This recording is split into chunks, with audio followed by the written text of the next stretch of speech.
राजेश ला centre में आप लोगों का स्वागत है। आज हम लोग अपकृत विधि पर एक महत्वपूर्ण टॉपिक पर चर्चा करेंगे कि किस कार्य के विरुद्ध अपकृत विधि के तहत सिविल दायित्व उत्पन्न होता है और वो कौन से कार्य हैं जिसके करने पर भी दूसरे व्यक्ति को नुकसान होने के बावजूद भी कोई सिविल लायबिलिटी अन्य व्यक्ति की नहीं बनती है। इस पे दो महत्वपूर्ण मैक्सिम हैं। एक मैक्सिम है बिना क्षति के हानि, एक मैक्सिम है बिना हानि के क्षति। ठीक है, साइन डेमनम इंजूरिया, इंजूरिया साइन डेमनम, दोनों के बारे में चर्चा करेंगे। बहुत महत्वपूर्ण टॉपिक है, एग्जाम में अक्सर यहाँ से प्रश्न पूछा जाता है और एक तरह से ये बेस है। ठीक है, अपकृत विधि का ये सूत्र बेस है। तो यह सूत्र बहुत सिंपल है, बहुत सरल है, हम इसी पे आज चर्चा करेंगे। इसके पहले अपकृत विधि पर 3 वीडियो बनाए जा चुके हैं। भाग 1 में पूरे अधिनियम पर चर्चा किया गया है, मतलब पूरे अपकृत विधि पे, क्योंकि ये अधिनियमित नहीं है तो अधिनियमित ना होने की वजह से इसमें कोई धारा या अनुच्छेद आपको नहीं पढ़ना है। दूसरा, इसकी डिफिनीशन पर चर्चा की गई है। तीसरे भाग में यानी जो तीसरा वीडियो है उसमें अपकृत विधि एवं अपराध एवं संविदा, न्यासभंग आदि से क्या अंतर है, इस पे चर्चा की गई है। जो चौथा पार्ट बनाया जा रहा है अपकृत विधि पे, इसमें बिना क्षति के हानि, बिना हानि के क्षति, इसी मैक्सिम पे ये वीडियो आधारित है। तो चलिए हम लोग शुरू करते हैं। सबसे पहले आप लोग चैनल पे नए हैं, सब्सक्राइब कर लीजिए, लाइक शेयर कमेंट जरूर कर लीजिए। हम लोग चलते हैं, देखते हैं। इस पे 2 मैक्सिम है, बिना हानि के क्षति, इंजूरिया साइन डेमनो। दूसरा मैक्सिम है बिना क्षति के हानि। ठीक है, बिना क्षति के हानि, इसका क्या मतलब है? डेमनम साइन इंजूरिया। ठीक है, हाँ, गलती से ये सारे केस यहाँ लिख उठे हुए हैं, ये केस यहाँ पे रहेंगे, ध्यान रखिएगा। आप लोग शॉर्ट स्क्रीन ले लीजिए इसका। लेकिन ये जो केस यहाँ लिखे हुए हैं, ये केस इधर ना हो करके इधर होंगे। ठीक है, सारे केस यहाँ पे लिखे जाएंगे, यहाँ पे गलती से लिख उठा है तो आप लोग ध्यान रखिएगा इसको। इस पे कोई केस यहाँ नहीं लिखना है, ये सारे केस जितने हैं सब यहाँ हैं। और ये पूरा बिना हानि की क्षति और बिना क्षति के हानि केस ला पे ही डिपेंड है। यहाँ से एग्जाम में केस ला ही पूछा जाता है कि कौन सा केस किस मैक्सिम पर बेस्ड है। ध्यान दीजिएगा, फिर से याद रखिए, कौन सा केस किस मैक्सिम पर बेस्ड है, यही परीक्षा में पूछा जाता है। हाँ, मेंस में लिखने के लिए आता है बिना हानि की क्षति, बिना क्षति के हानि को लिखने के लिए आता है। ठीक है, और जब लिखने के लिए आएगा तो आपको इसका अर्थ बताने के साथ साथ आपको केस लॉ से सपोर्ट करना होगा। परीक्षा में, प्रारंभिक परीक्षा में यहाँ से केस लॉ पूछा जाता है और ये पूछा जाता है कौन सा केस लॉ किस मैक्सिम से जुड़ा हुआ है। तो आप लोग शॉर्ट स्क्रीन ले चुके हैं, ये सारे केस लॉ यहाँ से जुड़े हुए हैं बिना क्षति के हानि पे। ठीक है, और बिना हानि के क्षति पे केवल ये 4-5 केस हैं जो महत्वपूर्ण केस हैं, जो बार बार पूछे जाते हैं आपकी परीक्षा में, उन्हीं का जिक्र मैंने यहाँ पे किया है। हाँ, ट्राट विधि में केस का साइटेशन से कोई रोल खास नहीं है परीक्षा की दृष्टि से, यानी साइटेशन का कोई महत्व नहीं है। ठीक है, बस केस लॉ का नाम याद होना चाहिए, और केस लॉ चाहे अधूरा भी नाम याद है तब भी कोई दिक्कत नहीं है। जैसे एसबी बनाम व्हाइट का केस में अगर आप केवल एसबी का केस भी कह देते हैं तब भी कोई दिक्कत नहीं है। बनवारी लाल बनाम नगर निगम लखनऊ के केस में केवल बनवारी लाल का मामला, तब भी कोई दिक्कत नहीं है। ठीक, तो हम लोग शुरू करते हैं। सबसे पहले बिना हानि की क्षति, बिना क्षति के हानि, अपकृत विधि इसी पे बेस्ड है।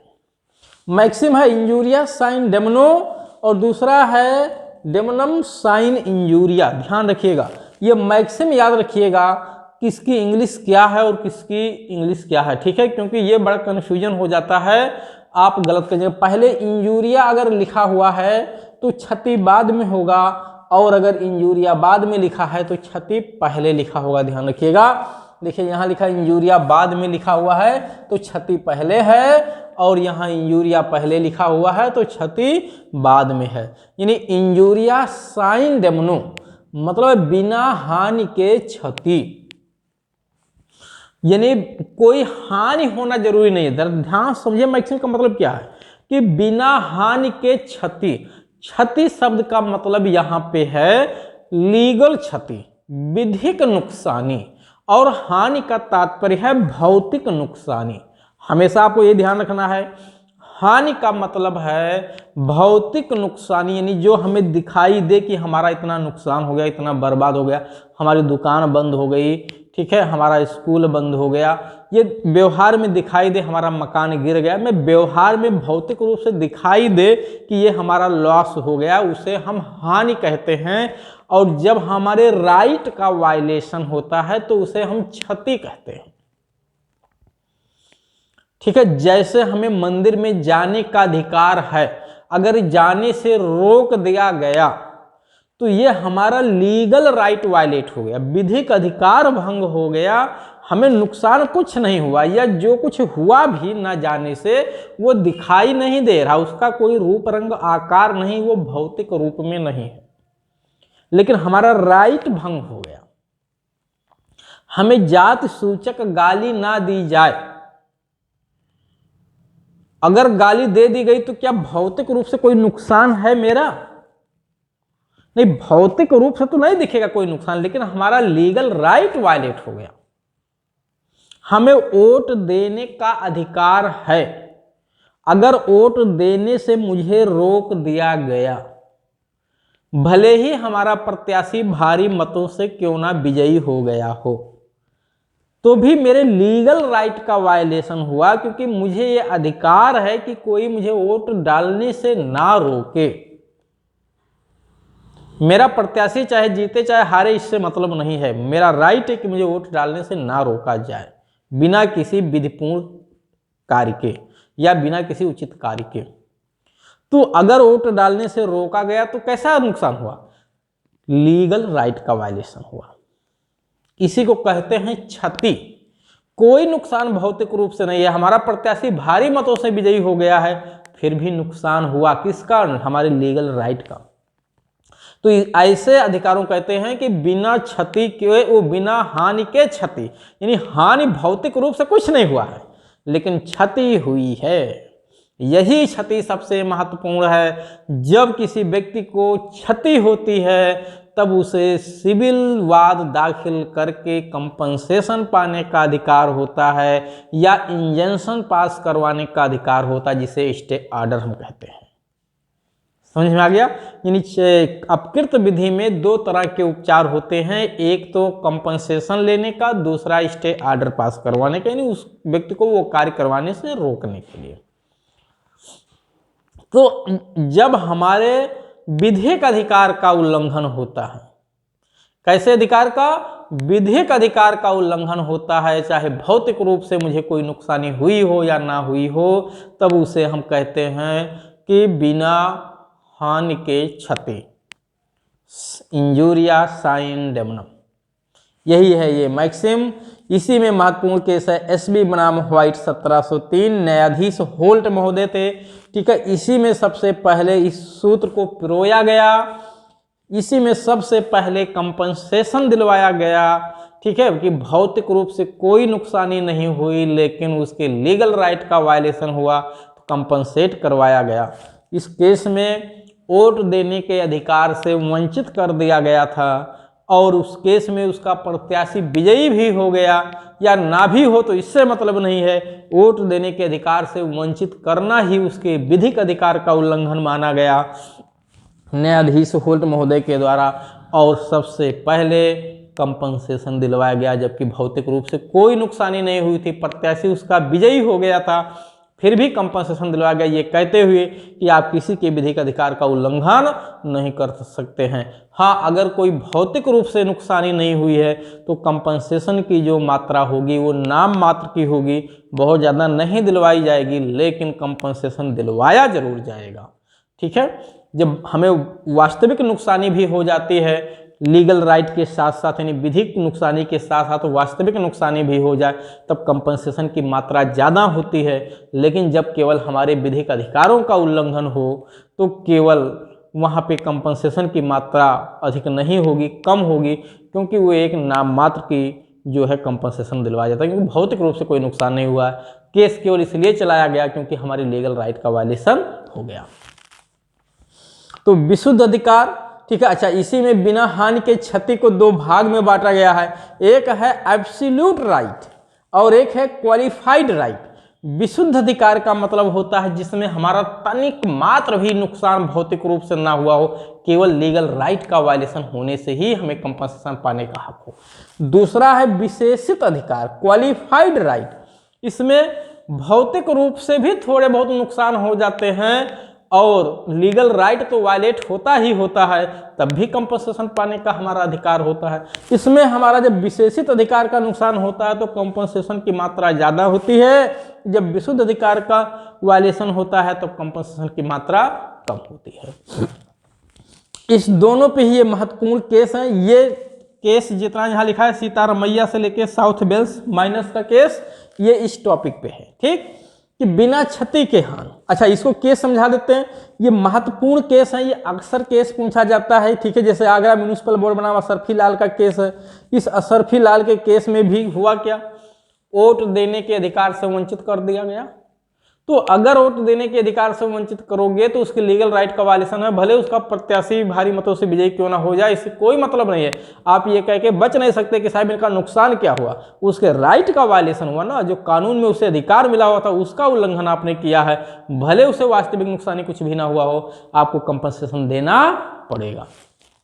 तो ये इसी बिना क्षति बिना हानि के क्षति पे ये महत्वपूर्ण केस हैं। काली किशन टैगोर बनाम जद्दूलाल मलिक, कालिया बनाम थापुरिया, मर्चेंटी बनाम विलियम्स, ये काफ़ी महत्वपूर्ण केस हैं, कई बार एग्जाम में पूछे गए हैं, याद रखिएगा। इसमें सबसे महत्वपूर्ण केस आपका एसबी बनाम व्हाइट का है, जो 1703 का है, न्यायाधीश होल्ट महोदय थे। ये केस कई बार पूछा गया है।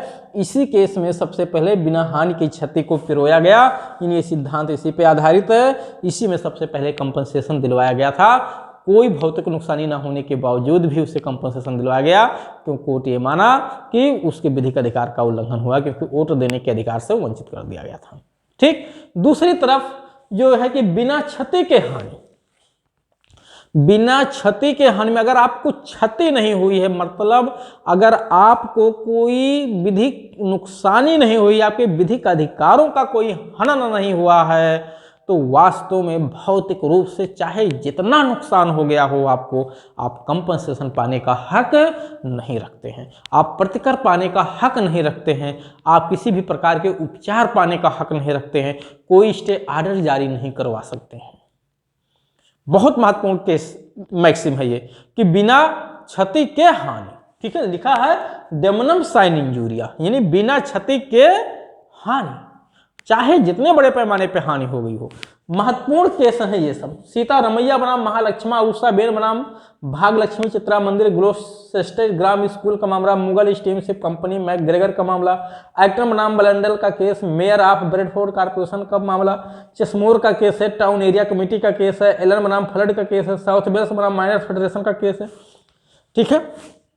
ये प्रभुदयाल का जो केस है, टाउन एरिया कमेटी बनाम प्रभुदयाल के केस में बिना नगर निगम के मंजूरी के आपने मकान बनवा लिया, नगर निगम मकान को ध्वस्त करवा देगा कि नहीं?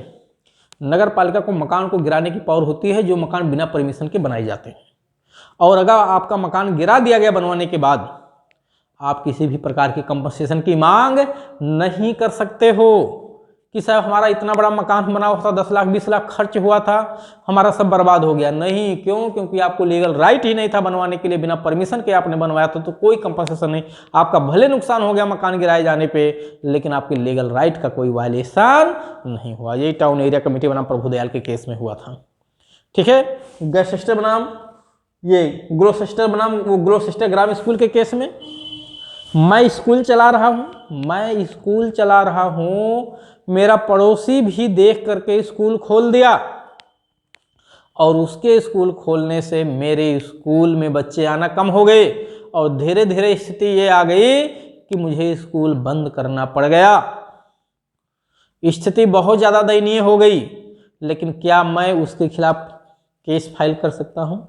नुकसान तो मुझे भौतिक रूप से उसने बहुत पहुँचाया, लेकिन क्या मैं केस फाइल कर सकता हूँ? नहीं केस फाइल कर सकता हूँ। क्यों? क्योंकि उसके कार्य से मुझे नुकसान तो हुआ, लेकिन मुझे लीगल राइट का कोई वायलेशन नहीं हुआ, मुझे विधिक क्षति नहीं हुई है। हानि जरूर हुई है लेकिन क्षति नहीं हुई है, इसीलिए केवल हानि के लिए केस फाइल नहीं किया जा सकता, यानी अपकृत्य यहाँ नहीं माना जाएगा। ठीक, कोई व्यक्ति दुकान चला रहा है, कोई व्यक्ति कोई दुकान चला रहा है, फॉर्च्यून की दुकान चला रहा है, बगल में कोई दूसरा व्यक्ति उसी का देखी देखा फॉर्च्यून की दुकान खोल देता है, किराना स्टोर की, वो रेट घटा देता है, वो रेट घटा देता है, जिससे वहां भीड़ लग गई जाने वाले खरीदने वालों की, उसके यहाँ लोग जाना बंद कर दिए। ठीक है, वो एक दाम पे बेचते थे, फिक्स दाम पे, कि इससे कम हम नहीं बेचेंगे। ठीक है, चाहे बिके या ना बिके, तो सारे सामान उनके सड़ गए, कोई खरीदने नहीं गया, कोई खरीदने नहीं गया। क्या केस फाइल कर पाएंगे पड़ोसी वाले पे कि आपने एक दुकान अगर ना खोली होती तो मेरा सब बिका होता माल, नुकसान हो जाएगा? नहीं, भले नुकसान हो गया, आप बर्बाद हो गए, कुछ नहीं केस फाइल कर सकते हैं। एक बगल में कपड़े की दुकान थी, बहुत बिक्री हो रही थी, पड़ोसी ने बगल में एक कपड़े की दुकान खोल दी अपनी ज़मीन पे, और वो सस्ते दामों पे बेचना शुरू कर दिया। वो माल चाइना का माल मंगाता था, नेपाल से माल लेके आता था, सस्ते दामों पे माल लाता था, सस्ते दामों पे बेचना शुरू कर दिया। पड़ोसी जो है ब्रांडेड बेच रहे थे, पड़ोसी ब्रांडेड सामान बेच रहे थे, ब्रांडेड सामान खरीदने कोई नहीं गया, ब्रांडेड सामान सड़ गए सब। ठीक है, चाइना माल सब बिकना शुरू हो गया सस्ते दामों पे, पड़ोसी को दुकान बंद करना पड़ गया ब्रांडेड माल वाले को। क्या वो केस फाइल कर पाएगा दूसरे पे कि अगर तुम दुकान नहीं खोले होते लाके चाइना माल, तो हमारी दुकान बर्बाद नहीं होती? चाहे जितना नुकसान हो गया हो, उसके लीगल राइट का वायलेशन नहीं हुआ है, उसके विधिक अधिकार का हनन नहीं हुआ है, अतः वो कंपनसेशन का केस फाइल नहीं कर सकता।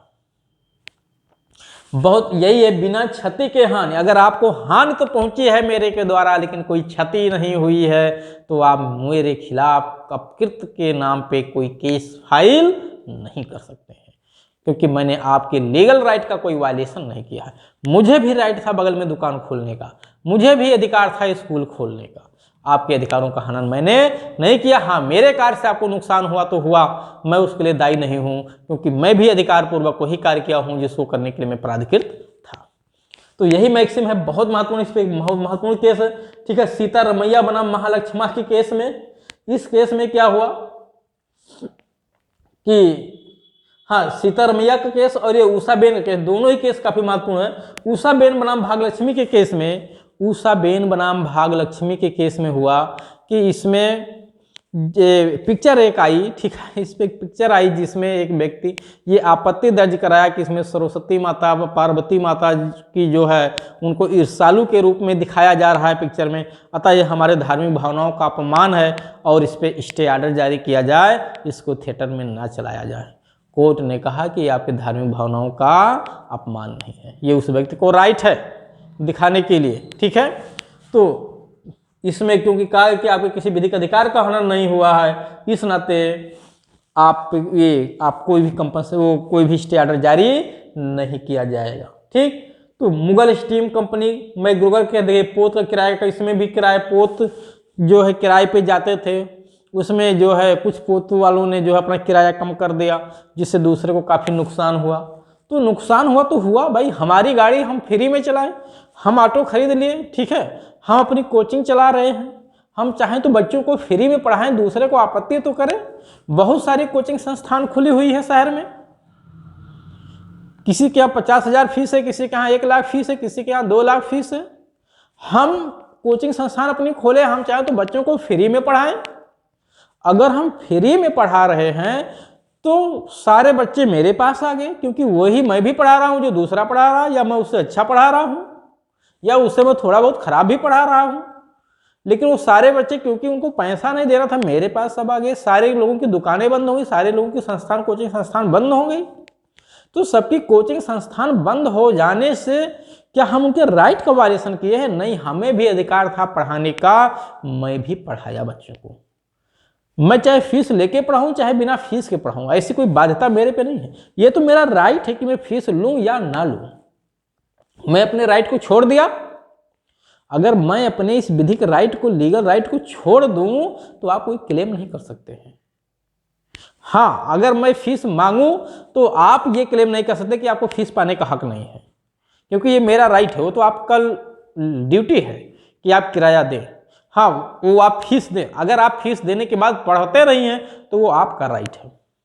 हम पढ़ने के लिए आपको विवश नहीं कर सकते, लेकिन फीस देने के लिए विवश कर सकते हैं।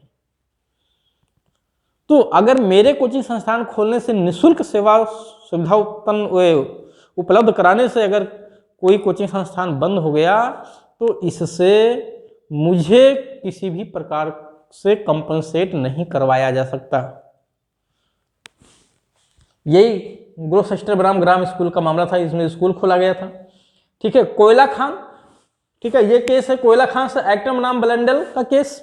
एक व्यक्ति बड़े पैमाने पे कोयले की खान के लिए गड्ढा खुदवाया, काफी दूर खुदवाया था। दूसरे व्यक्ति का एक कुआं बना हुआ था जहां से उसमें पानी के स्रोत आते थे। ठीक है, पानी भाई दूर से स्रोत से बहके हुए आता है, कुएं में पानी निकलता रहता है, नीचे से आता है। तो एक जिधर से पानी निकल के आ रहा था उधर से एक दूसरा व्यक्ति अपनी जमीन पे कोयले के खदान के लिए बहुत बड़ा गड्ढा खुदवाया था, जिससे वो रास्ता ब्लॉक हो गया, जिससे पानी होकर के दूसरे के कुएं में जाता था। ठीक है, वादी के। तो वादी ने केस फाइल कर दिया कंपनसेशन के लिए कि इनको रोका जाए और मुझे कंपनसेट कराया जाए। कोर्ट ने कहा ये उसका लीगल राइट है, वो अपनी जमीन में चाहे गड्ढा खोदे चाहे जो करे। आपका कुआं का पानी जाना कुएं में बंद हो गया तो बंद हो गया, इससे उसके लिए कोई आप क्लेम नहीं कर सकते दूसरे पे। ठीक है, दूसरा केस कूप निर्माण का, ये भी कूप निर्माण का, अपने जमीन पे कूप निर्माण कराया, दूसरे के स्रोत में कूप में जो पानी आ रहा था वो भी बंद हो गया। तो आप देखिए, जिस जमीन के आप हकदार हैं उस जमीन के अंदर के भी हकदार हैं गड्ढा वगैरह खुदवाने के लिए। अगर उस गड्ढा खुदवाने से किसी दूसरे को कोई लॉस हो जाए तो आपको उसके लिए रोका नहीं जा सकता, आपको उसके लिए रोका नहीं जा सकता। किसी दूसरा व्यक्ति अपने घर में बोरिंग करवाया हुआ है, आपने अपनी जमीन पे बोरिंग करवा दी और आपके बोरिंग करवाने से उसका पानी बंद हो गया वहां जाना, क्योंकि उसका जो सोता था जहां से पानी उसकी बोरिंग में जाता था वो सोता सब आप वाले में सेट हो गया और आपकी बोरिंग में पानी आने लगे वहां से, उसकी बोरिंग बंद हो गई, उसकी थोड़ी ऊंचाई पे भी थी, तो आप पे किसी प्रकार का केस फाइल नहीं कर सकता। ठीक है, तो इस तरह से काफी महत्वपूर्ण केस हैं बिना क्षति के हानि पे। ठीक है, बिना क्षति के हानि पे आप सीधे लिखिएगा एग्जाम में कि बिना क्षति के हानि में किसी व्यक्ति को वास्तविक रूप से भौतिक रूप से तो नुकसानी होती है लेकिन उसके विधिक अधिकारों का हनन नहीं होता है, अतः वो किसी भी प्रकार के उपचार पाने योग्य नहीं होता है और कोई भी केस दाखिल नहीं कर सकता क्योंकि उसके विधिक अधिकारों का उल्लंघन नहीं होता है। ये सब केस आप दृष्टांत में दिखा दीजिएगा। यहाँ पे बिना हानि के क्षति में हमारे विधिक अधिकारों का हनन होता है, क्षति नहीं होती है, वो हानि होती है लेकिन क्षति हमारे हो जाता है, क्योंकि वो हमारा क्षति होना मतलब विधिक राइट का वायलेशन होना, इसीलिए ये वाद योग्य होता है। ठीक, इसमें जो दो पार्ट बटे हैं, विशुद्ध अधिकार यानी एब्सोल्यूट राइट। एब्सोल्यूट राइट में कोई भौतिक नुकसानी की जरूरतें नहीं है, केवल लीगल राइट का वायलेशन होना ये स्वतः वाद योग्य होता है, सोमोटो वाद योग्य होता है। लेकिन विशेषित अधिकार जो होते हैं ये वाद योग्य तब होते हैं जब कुछ नुकसान भी हुआ हो थोड़ा बहुत। ठीक है, जैसे किसी ने हम पे प्रहार किया हो, ठीक है, हमारे ऊपर कोई फर्जी केस चलाया हो, हम अपमानित हुए हो, तब जो है आक्रमण किया गया हो, हमला किया गया हो, तो किया गया हो तब हमारे लीगल राइट का वायलेशन होगा, अन्यथा लीगल राइट का वायलेशन नहीं होगा। तो इस तरह से काफ़ी महत्वपूर्ण केस इस पे भी है बिना हानि के क्षति पे, और ये सारे केस मैंने शुरू में ही जैसा कि आप लोगों को बताया कि बिना क्षति के हानि पे है। इस तरह से दोनों मैगजीन को मैंने आपको बहुत अच्छे से समझा दिया। अब हम लोग मिलेंगे नेक्स्ट वीडियो में।